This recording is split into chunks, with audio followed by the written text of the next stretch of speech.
it's Tiffany Lorraine Galloway, certified high performance coach with another episode of the Resilient Mother podcast. Today, we're going to be talking about resilient intuition. And with me, I have Whitney, who has a special take on this to share with us today. Whitney, thank you for being here. Tell us more about you.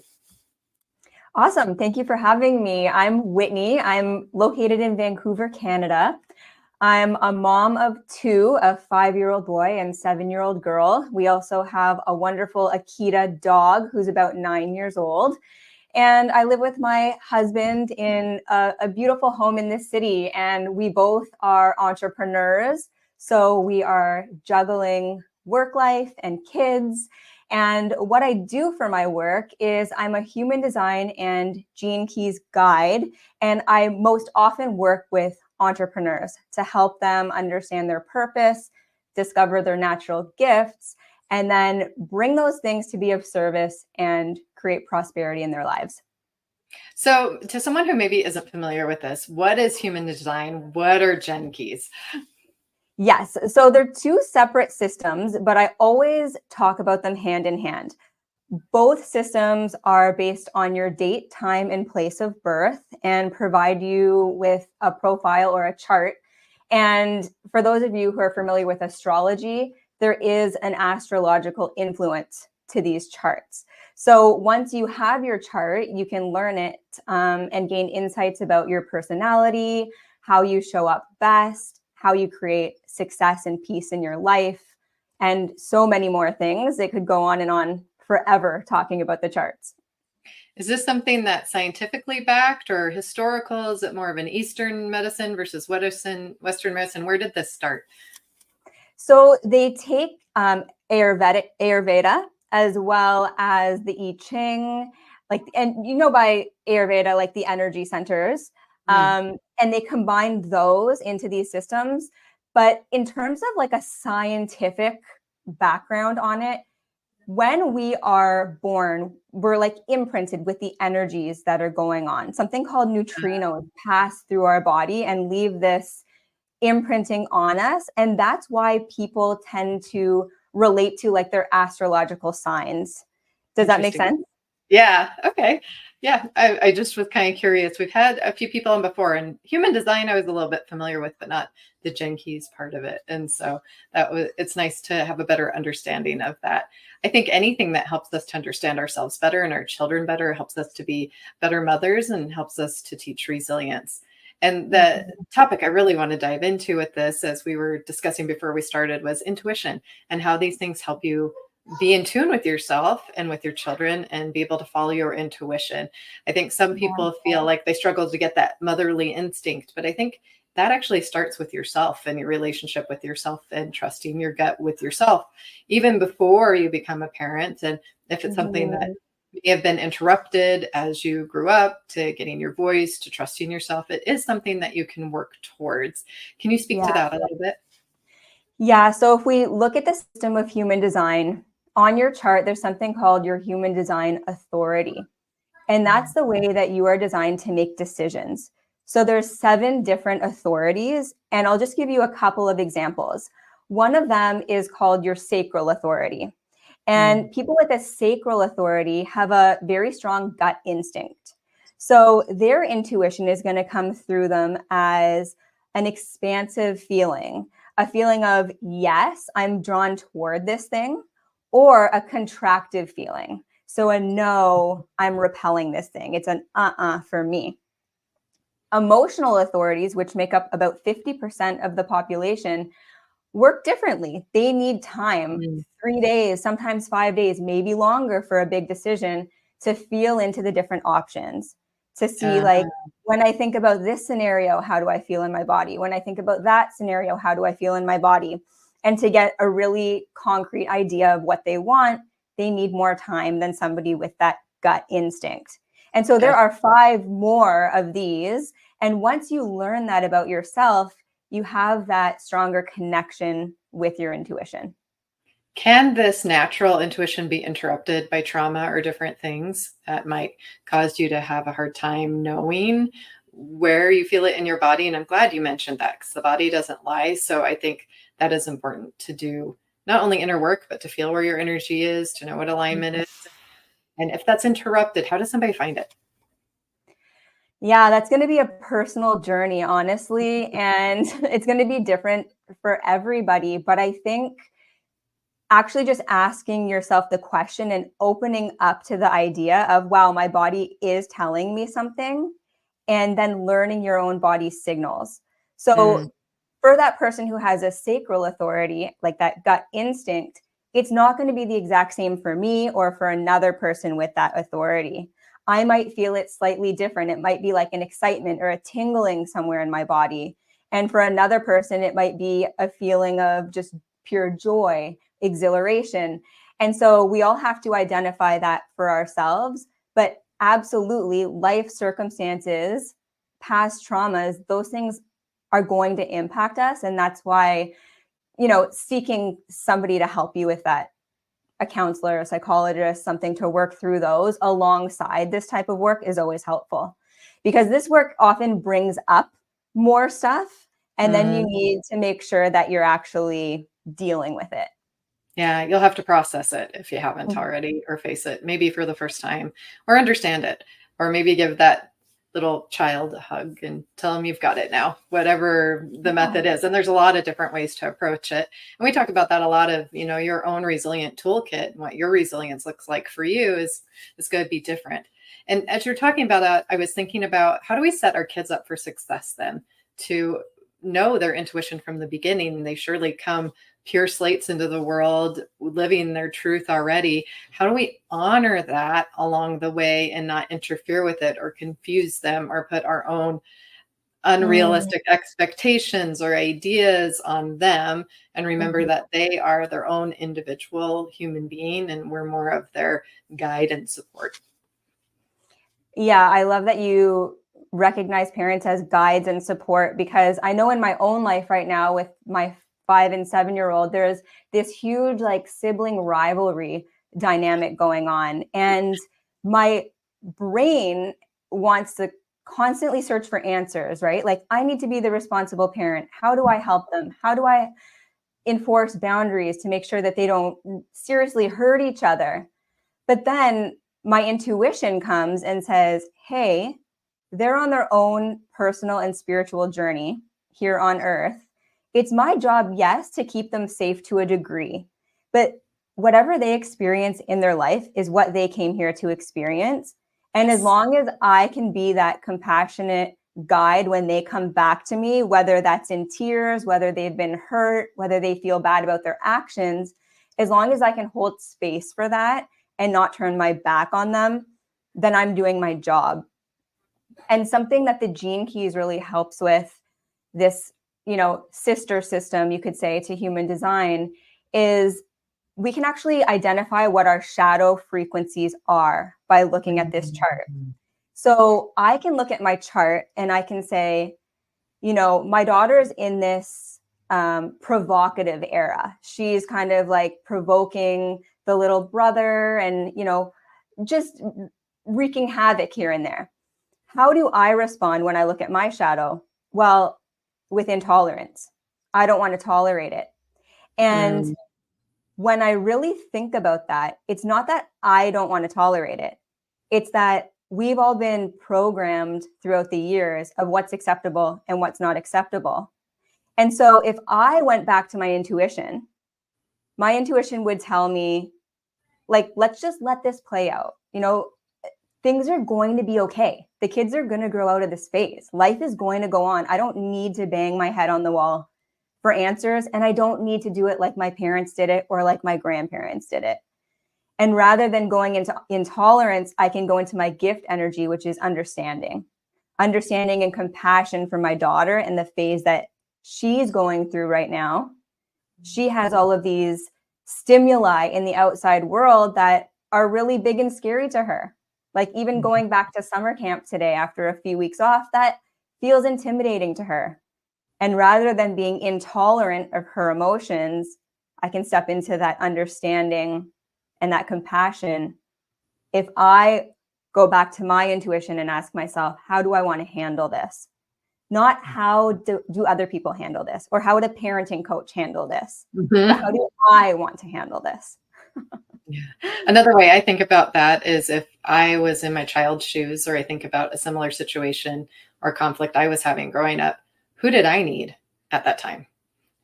How can I show up Yeah. and be the person that I needed, coming from a very dysfunctional family and having some neglected needs not met, not on purpose, just the pattern that our family was kind of stuck in. And they're doing better. But, it's just one of those things that Mhm. every generation does better than they can, but if somebody doesn't take the time to resolve the trauma, it passes on, and then Yes. that person has it. And that's, I think, the other importance of this work, and understanding that children need their own voice. They need to have their own way of expressing who they are, and know how to do it respectfully and honorably. But how they come to that is a process, and we either help it or we hinder it, depending on how good we are at going back to our intuition ourselves, and the example that we set of what it is to really live your truth and who you are.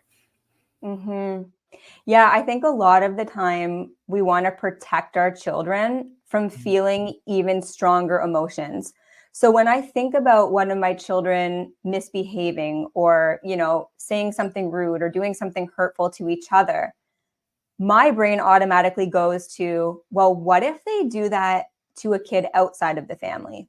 What if Mm, they do that to a teacher? What if they do that to an authority? And if I really think about it, what if they do?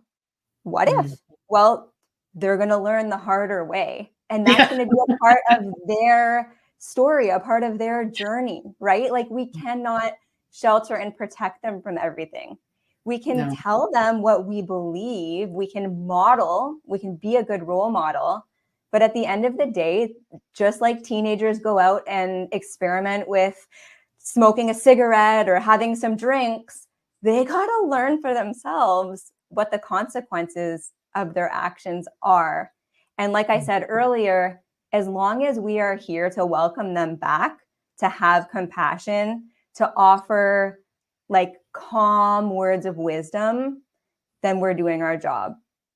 Absolutely. I think it makes me think of God's always there with open arms. We're the ones that moved. And I Mhm. think of that role of mother too, as just being that standing pillar of strength and comfort and love that is always present and always there, no matter where they go. And also, what you're talking about, we've talked about before a couple times on the podcast, is the idea that, isn't it better that they learn those consequences while they're still at home than to learn those Mhm. things out in the world because we sheltered them, or they're ignorant, or we took away the natural consequences? Then they really are set up to have bigger consequences that will maybe affect the rest of their adulthood or their life. But if they learn at home, while they have Mhm. guides, while they have support, while they have the love, they learn how to navigate and have discernment, and to Mhm. think, oh, okay, I made that choice. That was the consequence. Next choice is it, okay, I can't take away the consequence.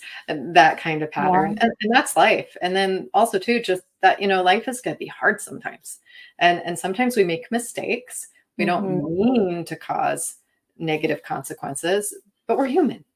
And Yeah. that's okay. You're going to get through it. You're going to get through figuring out who you are, and choose to take the lesson from it or choose not to. Agency Mm. is definitely present. And Yeah. sometimes we have to learn a lesson over and over and over again. I think that's the other part as a parent, is being patient, where you're like, oh, they did it again. Oh, they did it again. But don't we do that ourselves? I'm like, oh, darn it, I did Yeah. it again. I did it again. Right. And so it's that balance of, okay, forgiveness, fresh slate, here we go again. But then being like, oh, okay, I have this tendency, I have this pattern. How do Mhm. I fix it? Or my child has this tendency, has this pattern. How do I support it? How do I love them through it while they figure it out? Or how do I give them tools to kind of navigate it in a more positive way? Mhm. Yeah, and I think also being honest with our kids. Like they Mm, can handle honesty. yeah. When my daughter, does something with her brother and I deem it inappropriate, I can be honest about why that's inappropriate and what the consequence in the real world will look like. If you do that with a friend at school, they might not want to play with you. And that's just a fact. It's not a Mm, fear tactic. It's, when you're at school and kids are saying, "Hey, I don't want you involved in my game today." well, we need to really look at what actions cause that. Were you Yes. being overly, aggressive or overly bossy? And I know like it's so tricky with language these days because we never want to belittle our children or not allow them to be in their fullest expression or become the best they can be. And so in human design, for example, they talk a lot about conditioning.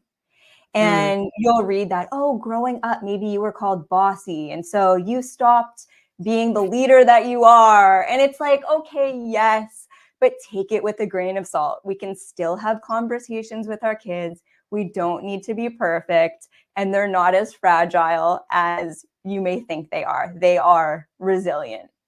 Yes. I hit this on and off again because I feel like it's so important. I think the disservice to this rising generation is the idea of the golden rule is kind of, they don't understand it because it's so easy with technology to dehumanize other people. Hence all the cyberbullying. They don't see how the person reacted. They don't see how they hurt them. They don't see the damage of gossip or the things that they're doing. And so this idea of seeing it from the other person's perspective of how would you like to be treated, I think cannot be overemphasized enough to the rising generation, because you and I recognize that this is more than just a screen, that there is another person on the other side.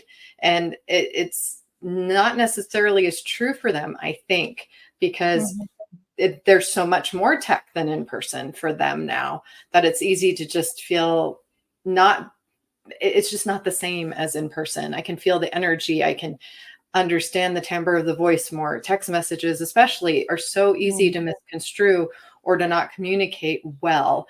And if that's all the communication is, there's a lot of depth that is missed. And there's a lot of fast judgment. Do I like this? Do I not like this? Do I like this person? Do I not like this person? And sadly, it's kind of our own psychology being used against us. And that's what's dividing us.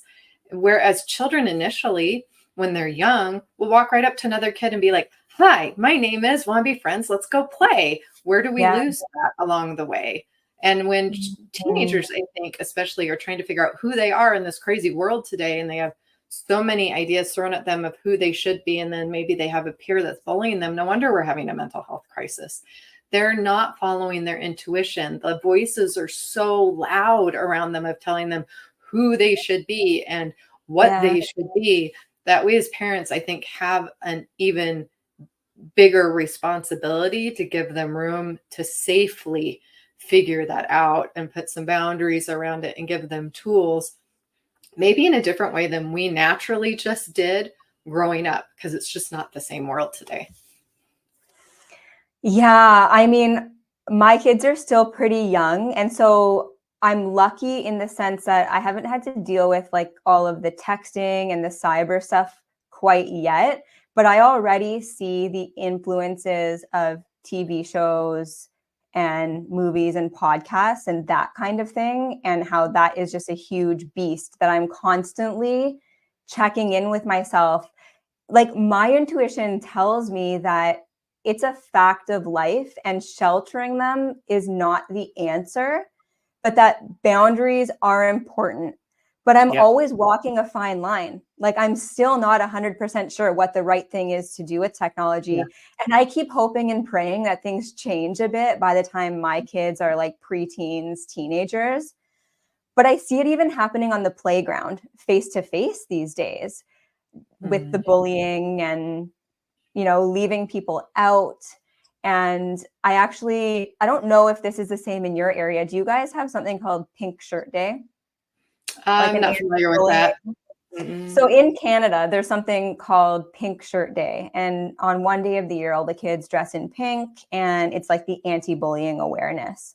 Nice. So with my kids right now, with the ages that they are, when I see them engaging in behavior that is like rude or aggressive with one another, I bring up that as an example. I'm like, guys, how can you wear a shirt on Pink Shirt Day if this is the way that you're behaving?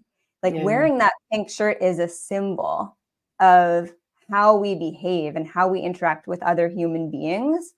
And I just try and weave in little examples like that So when we do get to that age and we are faced with more of the digital stuff, they have so much awareness around it. Yeah. Like, this is another real person, whether you're looking at a screen or whether you're at the school dance. Like, we're all real people. And yes, I believe that helping them tune into their own hearts and intuition about how they want to handle situations is another huge justice that we can do for our kids. I love that you brought up the heart, because even when you're talking earlier about talking to your kids about different things, it's so important to let them know what your heart is.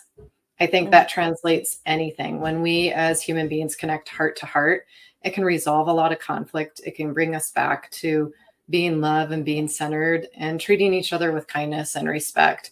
If it's coming from there more than here, or a balance of the two, then we're even more in alignment with what we're meant to do, versus quick judgment, quick action, quick to anger, quick feelings, quick emotions. And that's the other thing with all the overstimuli, is how do we navigate these emotions that hit quick and fast? Because we're being taught to make judgment quick and fast. And that's not natural. We're actually supposed to take time, ask more questions, go deeper and deeper to know the person. Because when we know the person, of course you wouldn't do that. Of course you would understand how hurtful that was. Of course you understand the consequences of what that will do to the other person. And if we see that more, I think we can help and realize, they're struggling with the same things as you. No teenager is unique to the struggles going on today. There's somebody else struggling with it. Some are dealing better with it, some are not. We're both parents dealing with technology in the world. Yours are a little younger. I do have one that's 4, and then I have some that are teenagers. Like, it's different, and it's evolving so fast. I think it's so important that intuition is followed, that remember the inner world, so that we can kind of navigate the outer world that is so loud.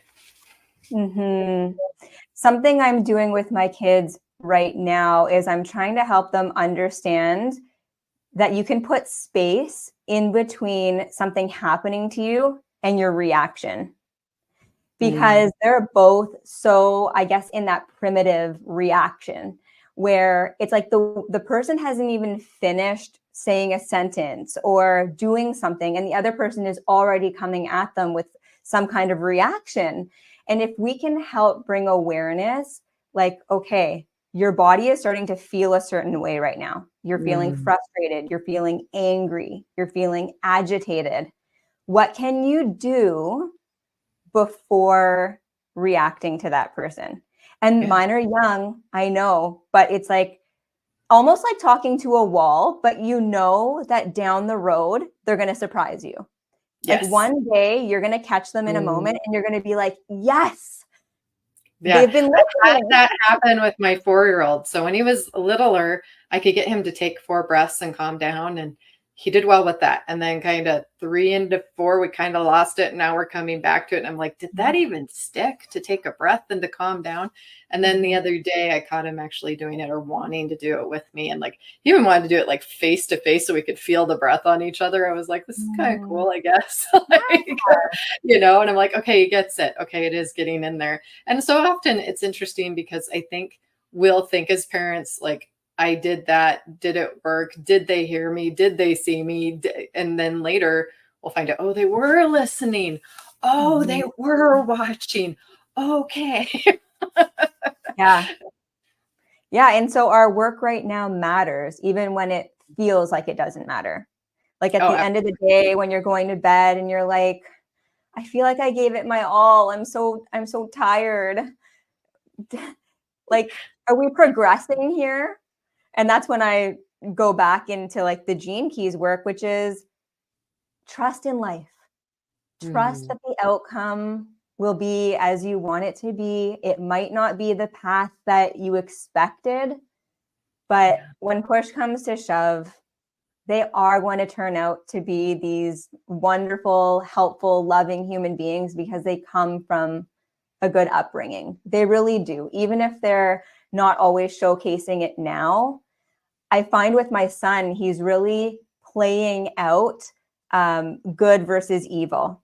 So with his toys, there's a lot of like the superheroes and I want to be the villain and death and killing and all of that. And I thought, should I sabotage this and should I shut it down, or should I just let him experience that and understand what darkness is? And then I catch him watching movies where there's a villain and he's bawling his eyes out because he doesn't like the villain. Right. Aw. And so that's just him processing. It's like, okay, there's darkness and there's light in the world, and they have to go on their own journey of discovering what those things are. Yeah. So when I catch my son in those moments, if he's watching a show or a video and he's crying, I actually physically rub his heart, because Aw. that's where he's feeling that emotion, right? And helping him connect with that. Just like these little moments, right? Where you can subtly reinforce something for them and then just believe that we're shaping and molding them, but through in the Gene Keys, we call it guidance through non-guidance. So it's like we are a guide, but we're only there to kind of gently, like bumper bowling, right? Like gently keep them in their track, but the ball can still go wherever it's going to go, and it might not knock any pins down, and it might still go in the gutter at the end. But being that gentle support for them and guiding them in this gentle way through life. I love that. I love that technique of getting them to feel their body from a young age and to get inside of it and comfortable with it and comfortable with their own emotions. I think that's a real superpower for those today that can really tune into that and keep that from a young age moving forward. I think it'll serve them really well to have a resilient intuition, because they'll know how to tune in, and they know how they tune in and when they're in alignment. Yeah. Do you have any last thoughts or strategies or techniques for our mothers listening? Well, we've been talking a lot about intuition. So I think just discovering and reconnecting with your intuition, whatever that looks like. There are so many different modalities and practices out there that can help us with this now. And I know in this world of information, it is so tempting to constantly go outside ourselves looking for answers, whether that's through a book or a coach or like a therapist or whoever it may be. Not saying those things aren't great, but you always have to run it through your own system, like your own filtration system. So whatever you can do to get back in touch with that, whether it is through human design or the Gene Keys or yoga or breath work or meditation, whatever it is for you, just find that way to start getting back in touch with your body, to understand, like, when do I know that I'm going in the right direction? What in my body signals that I'm heading toward peace? I'm heading toward satisfaction in my life. And what signifies, wait, stop, reassess, something isn't right here. If you can do that, then you're so well equipped as a human being and as a parent, you can't really go wrong in the long run. Of course, there's hiccups day to day, but in the long run, you're going to be on your best track for you. And any parent is a good parent who cares enough to make this effort and know that you are enough. Nobody's getting it perfect. There's no manual for these kids. And they're each unique and they're each our own. And they'll have traits of us they take with us, and then they'll have their own flavor and style and spice that they bring to the world. And that's what makes the world a beautiful place, is we're all unique and special and to be celebrated for who we are. Thank you so much, listeners, for being here. If people want to work with you, Whitney, where can they find you? My website is kind of your one-stop shop. So it's my name, WhitneyCopeland.com. And from there, you can get your free human design chart. You can explore the different sessions that I offer. And if you get on my newsletter, I often offer coffee chats where we can just get to know each other, connect, and have a heart-to-heart conversation. Nice. We all can use more connections today, so I would take her up on that. All right. I believe in you. I believe in yourself. God bless. And we'll see you next time on the Resilient Mother podcast.